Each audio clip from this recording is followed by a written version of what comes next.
போக்குவரத்து துறையிலே போக்குவரத்து முன்னாள் ஊழியர்கள் தங்களுக்கு கிடைக்க வேண்டிய பணம் கிடைக்கவில்லை என்று போராட்டத்தில் இறங்கி போராடி பணம் பெறுகின்ற சூழ்நிலை.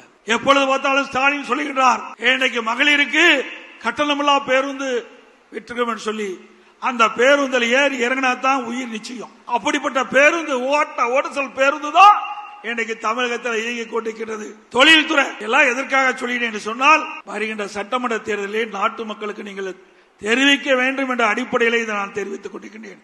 அதிமுக ஆட்சிக்கும் திமுக ஆட்சிக்கும் என்ன வேறுபாடு என்பதையும் நாட்டு மக்களுக்கு நீங்கள் தெளிவுபடுத்த வேண்டும் என்பதற்காக இந்த விவரங்களை நான் குறிப்பிடுகிறேன். தொழில்துறை அதிமுக ஆட்சியில மிக சிறப்பா இருந்தது. 2015 அம்மா அவர்கள் முதல் தொழில் முதலீட்டாளர் மாநாட்டை சென்னையில் நடத்தினாங்க.